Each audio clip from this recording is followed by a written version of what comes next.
On a cosmic scale, we're diving into the Urantia book today, and its take on beings called solitary messengers.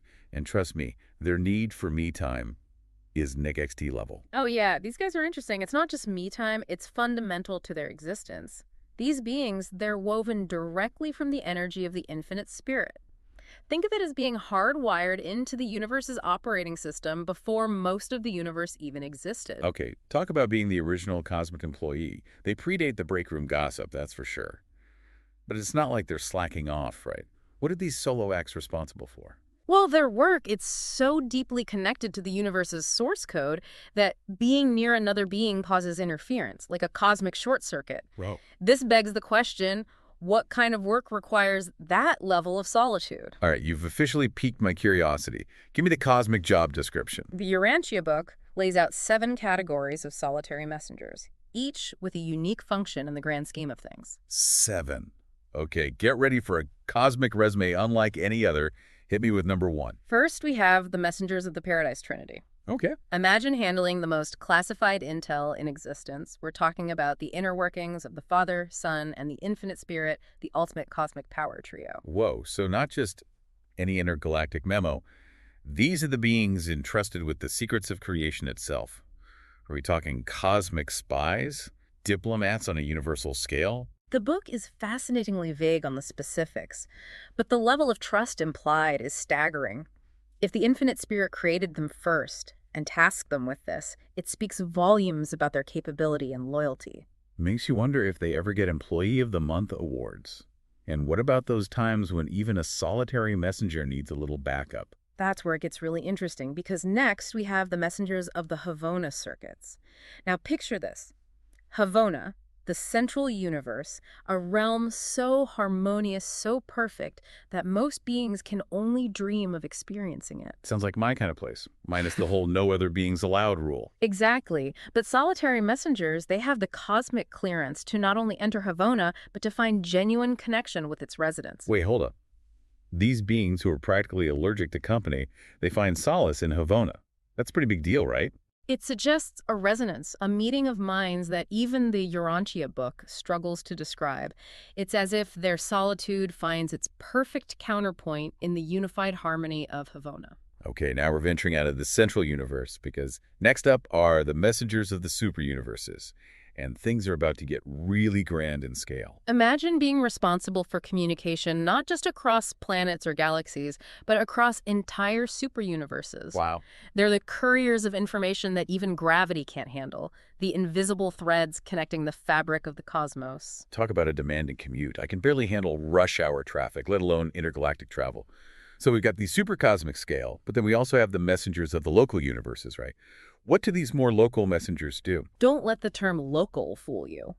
A local universe still encompasses billions upon billions of stars.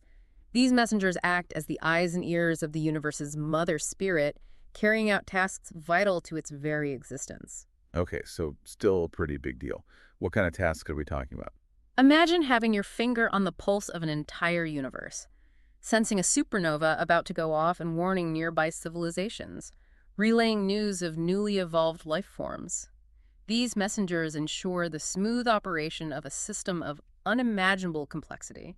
It's like they're running a cosmic postal service, delivering vital information instead of holiday cards. But instead of fragile, handle with care, it's more like entire star system at stake, don't mess this up. An apt analogy. Although I suspect their tasks are considerably more nuanced than your average intergalactic package delivery. I'd hope so. But this next category, this one really speaks to the explorer in me. Tell me about the explorers of undirected assignment.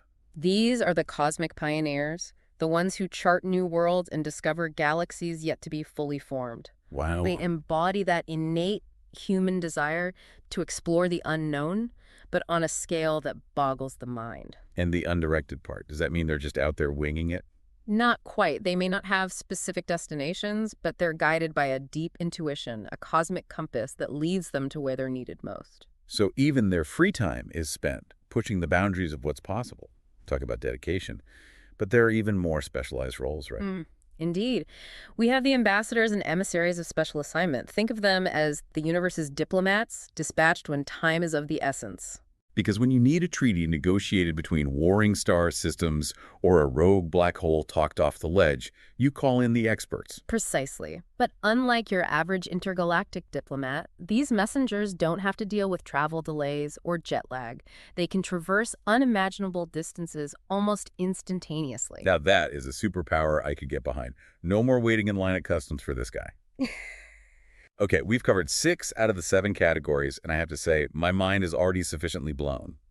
But I have a feeling this last one is the real showstopper. Tell me about the revelators of truth.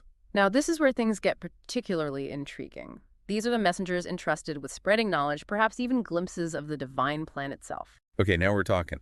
But hold on, if these are universal truths, who are they revealing them to? And how?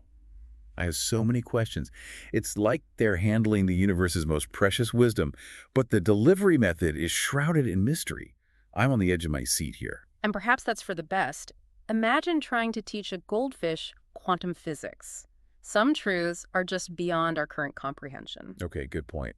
It's like trying to explain the internet to someone who lived before electricity. It's just not going to compute. Exactly.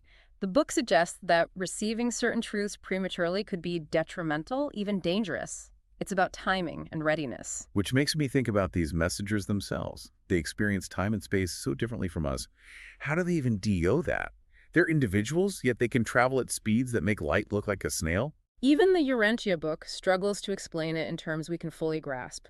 They use phrases like synchronizing with universal currents and transcending material limitations. Yeah, that sounds a little like something you'd find on a cosmic fortune cookie. True. But then they offer this intriguing analogy. Imagine a thought traveling across a room.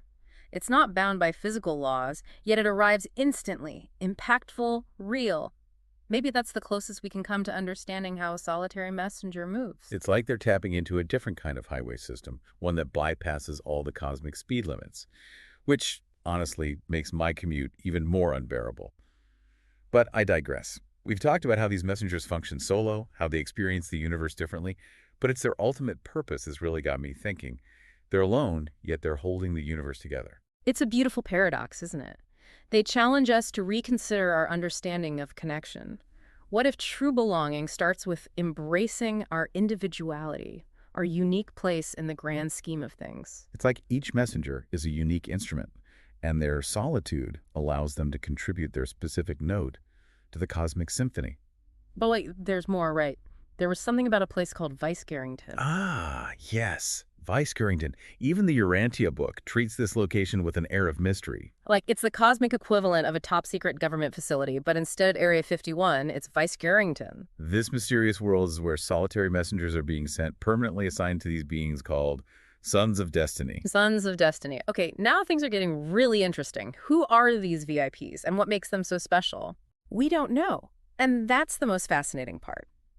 The text itself speculates, wondering if this is a glimpse into the future of the universe, a cosmic training ground for something beyond our current understanding. Wait, so the messengers are being sent there on a need-to-know basis, and apparently no one knows what happens next. This is like a cosmic cliffhanger. Precisely. And it challenges us to consider the sheer scale of the universe and its workings. We're talking about forces and timelines that make our human understanding of time seem like a blink of an eye. But it makes you wonder, if even the authors of the Urantia book are baffled by Vice-Garrington, what does that mean for us? Are we meant to simply marvel at the mystery? Perhaps. Or maybe it's an invitation to keep asking questions, to never stop exploring the possibilities, no matter how mind-boggling they may seem. It's like we've been handed a puzzle box, but we're missing a few pieces, and maybe we're not even supposed to have all the pieces yet. But that doesn't mean we can't appreciate the complexity, the beauty of what we're seeing. Exactly. And sometimes the most profound truths are found not in the answers, but in the act of seeking itself. Speaking of seeking, I have a feeling some of our listeners might be wondering what this all means for them. It's easy to feel small when contemplating beings with such a vast scope of existence. But remember, even a solitary messenger started somewhere. Created from the same energy that flows through us, through everything in the universe. So maybe the real takeaway here isn't about understanding the intricacies of every cosmic role or deciphering every mystery. but about recognizing our own potential for connection, for purpose, for contributing something meaningful to the universe, even within our own spheres of influence. It's like that quote, be the change you want to see in the world, but on a universal scale. Instead of trying to wrap our heads around the entire cosmos, maybe the real challenge is figuring out our own unique role to play. Because whether we realize it or not, we're all part of this grand cosmic tapestry. And who knows, maybe our seemingly insignificant actions have ripples we can't even begin to comprehend. Precisely. Every thought, every action, every connection we make has the potential to influence the universe in ways we may never fully understand. Okay, that's both incredibly humbling and incredibly empowering at the same time. But before we get too lost in the existential implications, there was one detail from the Urantia book that really stuck with me. It was about how these solitary messengers, for all their power and cosmic significance, aren't infallible. They're not these perfect, untouchable beings. They experience challenges, setbacks, even failures. It's kind of reassuring, actually. Even with cosmic powers, it's still a journey, not a perfectly executed itinerary. It makes all this feel a bit more relatable, you know? Absolutely. And it speaks to a universal truth, wouldn't you say? We're all works in progress, always evolving, learning, and hopefully becoming something even greater than we were before. Which brings us back to those solitary messengers. If even they are still learning and growing, what does that tell us about the nature of the universe itself? It's not some static, unchanging thing, is it? Not at all. The Urantia book paints a picture of a dynamic, ever-evolving cosmos, where growth and change are woven into the very fabric of existence. And these messengers, even in their solitude, are active participants in that evolution. So it's not just about delivering messages or maintaining order. It's about being part of something much grander, something that's constantly unfolding and revealing new layers of complexity. Exactly. And perhaps that's the biggest takeaway from this deep dive into the Urantia book. It's not about having all the answers, but about embracing the mystery, the wonder, and the endless possibilities that come with being part of a universe that's always evolving. It's like we've spent this entire episode talking about solitary messengers, but in a way, they're revealing just how connected everything truly is, right? Precisely. Their existence, their roles, their very solitude highlights the interconnectedness of everything in the cosmos. It's a beautiful paradox, and one that invites us to look beyond the surface and appreciate the intricate web of relationships that bind us all. So as we wrap up this deep dive, I'm left with a sense of awe, a touch of cosmic vertigo, and a whole lot of new questions to ponder.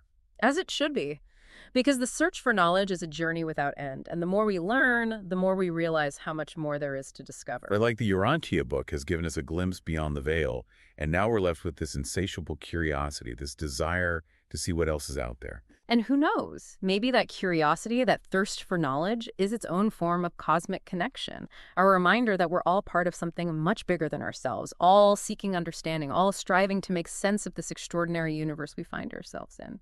Beautifully put. So to our listeners, as you go about your day, maybe consider this.